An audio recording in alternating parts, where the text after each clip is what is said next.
traditional weight loss methods can lead to permanent metabolic damage. One study on the Biggest Loser participants who followed a very low-fat diet, very low-calorie diet, and also did extreme cardio exercise found that even years later, they had lowered metabolic rates and ended up gaining a lot of the weight back that they had lost as a result. If you've tried to lose weight in the past using a lot of these traditional diet methods, it's really important you know how you can actually restore your metabolism. So today I'm sharing 4 science-backed tools to help you fix your metabolism before it's too late. My name's Autumn. I'm a certified clinical nutritionist with my master's in nutrition human performance. And today's video is sponsored by The Reserve. More on them in a bit. Okay, the first tool is to increase your ketones. Researchers like Ben Bickman studying ketones and insulin levels found that when ketone levels go up within the body, it can actually increase our metabolic rate by upwards of 300 calories a day. Now, what's cool is that your ketone levels can actually easily be monitored at home. In fact, I have a little monitor from Keto Mojo. This is an older model. I think it's like 5 or 6 years old, but you can test your ketone levels at home with just a finger prick and a drop of blood. Usually a rule of thumb of what you want to aim for your ketone levels is about 0.5 millimole. That's usually what's considered to be in a state of nutritional ketosis, but you don't actually have to be following like a keto diet in order to be getting into that state of nutritional ketosis. Keto diet is definitely one way to go about it, but it's definitely not the only way. One tool that I personally have been using for a very long time, and actually the reason why I first got this monitor, is intermittent fasting. Intermittent fasting doesn't tell you what to eat, it tells you when to eat. Although what you eat does matter. That's a bit of a side note, and I have a lot of videos on that, so if you want to check out what you should eat while intermittent fasting, check out this video right here. But intermittent fasting has a lot of the same perks as a keto diet, where they both focus on lowering the storing hormone insulin.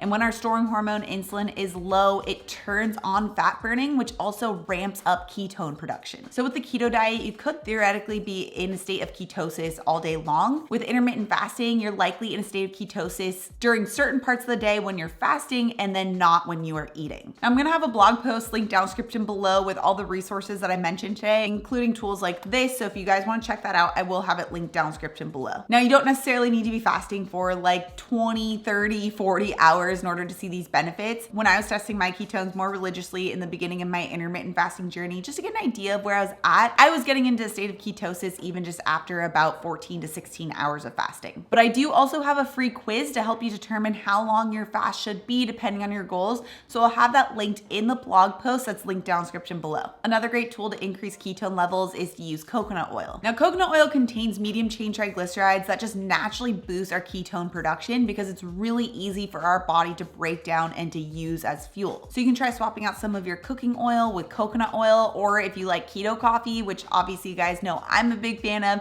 you can use that as well. Another great tool to help increase ketone production is to go on a 10-minute walk after meals. So we can't really have high ketone levels while also having higher blood sugar levels. When our blood sugar is high, insulin is high, and that shuts off ketone production. So by going on a walk after meals, it helps to absorb excess blood sugar from our meals to help our body then more easily and more quickly shift back into a state of fat burning where also ketones are produced. And then of course, decreasing sugar intake is one really important one if you want to increase your ketone production, because sugar directly counters ketones. When we eat sugar, we can't be producing ketones. So removing all sources of added sugar is a really great place to start, especially if you're someone who loves having like a sugary latte or sugary matcha latte, then you definitely want to make sure you're cutting out the sugar from your coffees and teas. You can also try making your matcha lattes at home, like with today's sponsor, The Reserve. The Reserve makes high quality ceremonial grade matcha, and having The Reserve's matcha at home makes it so easy to be in control of your daily matcha latte, how much sugar or no sugar is going to be in it, so that you can more easily work toward your weight loss or improving your metabolic rate goal. You can even test out the perks of having zero sugar matcha latte while also getting in the perks of coconut oil by making a keto matcha latte recipe, which, oh my gosh, I've made this in the past for you guys and you loved it. So I'll have that recipe linked up here if you want to check that out. The Reserve's matcha also comes in different flavors that are still zero sugar, like the vanilla flavor or peppermint. And the Reserve also offers superfoods, which my husband lately has been loving, adding the Reserve's superfoods into his smoothies lately. His current favorite is adding in a combo of ashwagandha, maca, and lion's mane into his smoothies. Trevor's also been loving adding in the Reserve's marine collagen into his smoothies to help boost satiety and help make him feel a lot more satisfied from his meal. I personally like to add in their spirulina and their maca into my smoothies. And the Reserve is amazing, and they're offering 50% off of their products to my community right now for the next month, which is just an amazing deal. You definitely want to make sure you stock up on their superfoods superfoods and their matcha. Get your whole pantry ready because 50%, that is like an amazing deal. So make sure you grab the link that's down in the description below that you can use at checkout for 50% off the reserve. Okay, the second tool to help repair metabolism is to increase muscle mass. Muscle mass helps repair our metabolism because it helps you increase our metabolic rate, but it also acts like a sponge to help absorb that excess sugar from the blood supply, which piggybacks on what we just talked about on helping to reduce that high blood sugar level in the blood supply so our body can naturally shift back into burning ketones, which is also a helpful tool. And although walking is a great tool on its own to help reduce blood sugar, walking doesn't do much for increasing muscle mass, nor does running. We need to really challenge our muscles in order to get those benefits.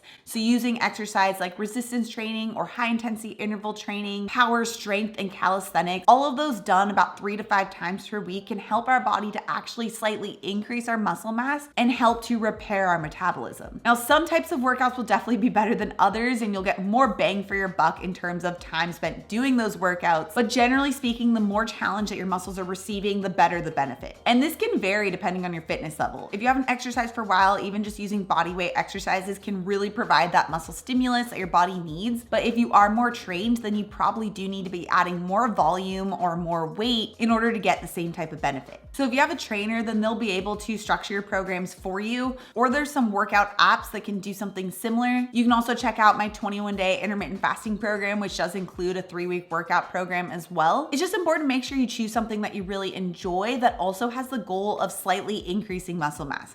You don't need to be Arnold in order to see these benefits, but definitely getting some toning or some increased muscle can be really helpful. And I highly recommend actually keeping track of muscle mass by using something like the InBody. You can use an at-home body fat scale. They're not as reliable. Although I still have one, I still personally use one, and it can at least give you an idea of trends. But you do want to see if your workouts are actually giving you the benefits that you're looking for and that you're actually seeing increases in muscle mass. So this is where I've seen InBodies that can often be found at gyms are really great. Getting this test done once every 6 weeks can help you to see if your workouts are doing what they're supposed to be doing and if you need to be switching it up. Okay, the third tool is to up your protein. You won't see the benefit of exercise if you aren't also increasing your protein intake. And this includes for women, because I think a lot of women believe that they don't need to eat as much protein, but that is really not the case. In fact, I found that most women are really under eating on protein. And protein is crucial for maintaining the metabolism while in a weight loss journey. Most people need about 25 to 30 grams of complete protein at every meal. And this is assuming you're having 3 meals per day, which I can tell you most people are not getting anywhere close to this. 25 to 30 grams per meal would be about 1.5 cups of Greek yogurt, which are 2 of the single servings of Greek yogurt that you'll find at the grocery store, about 4 ounces of chicken or beef, and roughly 4 to 5 eggs. So if you're starting off your day with only 3/4 cup of Greek yogurt, or if you're only having 2 eggs for breakfast, then you're already way under eating on how much protein you need. You can also really easily increase your protein intake if you find that you're struggling with hitting your needs with my zero sugar protein powder. I like to stir in a scoop of my zero sugar protein powder into Greek yogurt or into chia puddings or putting it into smoothies to really help to easily increase the protein of that meal, which I'll also have my protein powder linked in that blog post, or you can find it at autumnlnutrition.com/shop. Okay, the fourth tool is better sleep. Better sleep affects your metabolism from a hormonal level. Poor sleep increases our hunger hormone ghrelin, which makes us more hungry, makes us more likely to eat the foods that are sugary and starchy that work against our goals, and remember that suppress our ketone production. But also poor sleep can increase insulin resistance the very next day, which also makes it harder to burn fat as fuel and to produce ketones. So taking magnesium before bed is one tool that has been found to help improve sleep quality. I personally take about 500 milligrams of magnesium. In fact, you can check out more information on magnesium, the type of magnesium that I use with this video next. Also, if you're new to my channel and you love this science-backed information, make sure you subscribe right here. I've got new videos every Tuesday and Thursday. All right, guys, thanks so much for tuning in, and I'll see you in my next video.